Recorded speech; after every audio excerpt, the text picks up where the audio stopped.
An outpouring of emotion was felt across Britain today, celebrating an inspired life. This was the final farewell as thousands gathered to mourn a monarch. The funeral service for Queen Elizabeth II was held in historic Westminster Abbey, followed by a procession where she passed Buckingham Palace one last time. Later, up the long walk to her final resting place in Windsor, where more crowds gathered to say goodbye. Our coverage begins with CTV's chief international correspondent Paul Workman with the pomp and pageantry.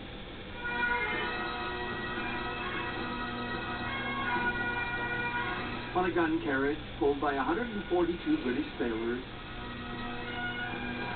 And so began the Queen's farewell journey, arms locked together in a slow march from Westminster Hall and her lying in state to the grandeur of Westminster Abbey, just a few minutes away.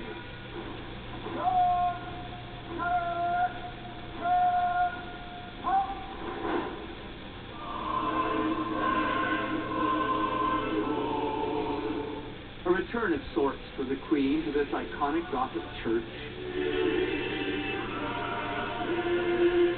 Down the same aisle where she was married and crowned Elizabeth II.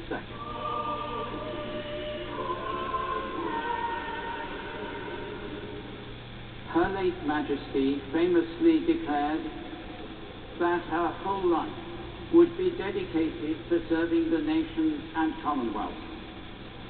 Rarely has such a promise been so well kept.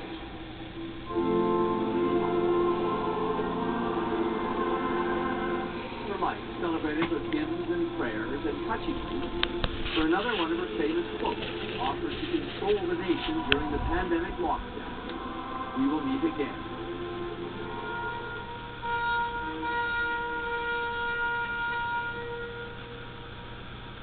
As the final notes of the last post faded into the Abbey's magnificent vaulted ceiling, the church and its gathering of mourners fell silent and still for a full 2 minutes.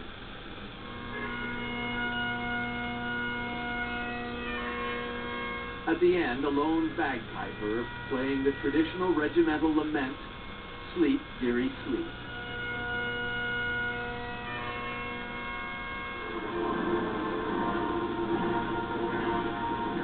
On the streets of London, a massive crowd waited for their Queen and a procession that would carry her out of the city. Led by Canadian mounties as a tribute to the Queen's affection for both horses and Canada. Winding past monuments and landmarks that formed a backdrop to the Queen's life, her former staff lined up outside Buckingham Palace. To Wellington's Arch and the transfer from gun carriage to that familiar hearse. Her great-grandchildren, Prince George and Princess Charlotte, taking prominent young roles.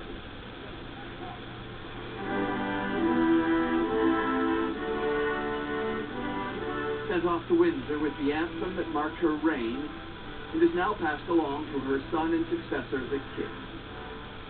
Among the many goodbyes seen and heard today, the King left a handwritten one, a note on his mother's coffin that said simply, in loving and devoted memory, Charles R. R for Rex, of course, Latin for king. Oh my. All right, Paul Workman on this historic day. The royal rituals planned down to the finest detail created a kind of symbolic symmetry today. The very seat where the new king mourned his mother is where she sat alone 18 months ago, grieving the loss of her husband, Prince Philip. Many of Westminster Abbey's seats were filled with world leaders and foreign dignitaries.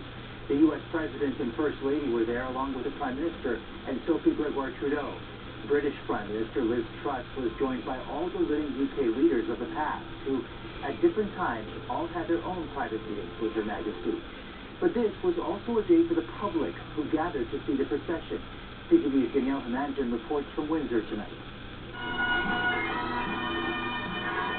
The slow, solemn march up the long walk to Windsor Castle was for the people, so many of whom saw the Queen as the nation's grandmother, a member of the family. But 11 days after her death, it was time for Her late Majesty to be reunited with hers.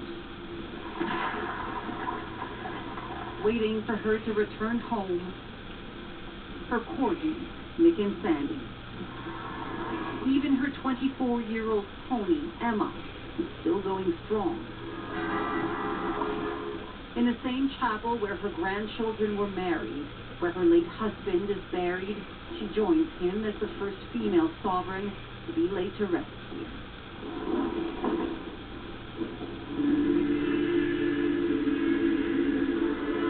Inside, 800 people fill St. George's Chapel. Among them, the prime ministers of countries of which she was head of state, and her staff, past and present, loyal until the end. Here in St. George's Chapel, where she so often worshipped, we are bound to call to mind someone whose uncomplicated yet profound Christian faith bore so much fruit. Removed from her coffin, the imperial state crown, the orb and the scepter. The symbols of what were once her power and government. The merciful goodness of the Lord endureth forever and ever. After a life of public service, this is the last we saw of the Queen. Her coffin was lowered into the royal vault.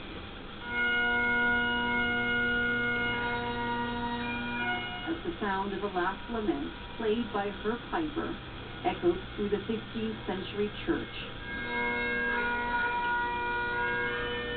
Just as she requested.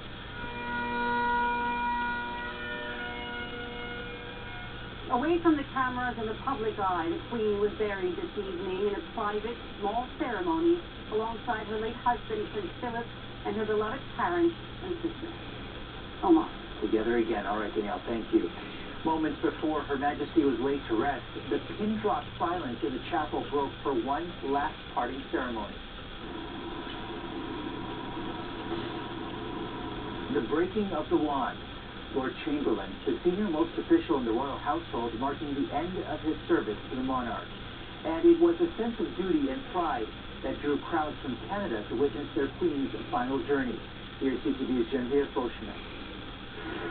More huddled around thrones along the procession route, watching the ceremony fit for a queen, for the queen, they said. It's history. I want it to be part of history. I just want it to pay my respect. For the moment of silence, London stopped. The silence broken at Wellington Arch at the site of countless royal processions, including the Queen's coronation by the arrival of the mountie. 4 riding horses given to the Queen as gifts by the RCMP. Oh, the mounties. Everybody was happy. The mounties are coming. The mounties are They all coming. knew around here that were Canadians, so they were all like, your guys are coming, and then to have them lead and stay here and kind of oversee the whole procession. Also among marchers, Canadian Armed Forces personnel, part of a Canadian contingent, each feeling the weight of history with a proper tribute to the Queen. I felt very proud. I think we were all aware that we were part of history. And we've been a period of mourning in the CAF, the Armed Forces, but it's also been a period of reflection. And we look back on Her Majesty's service. We're in the business of service in the CAF, and there was just no greater death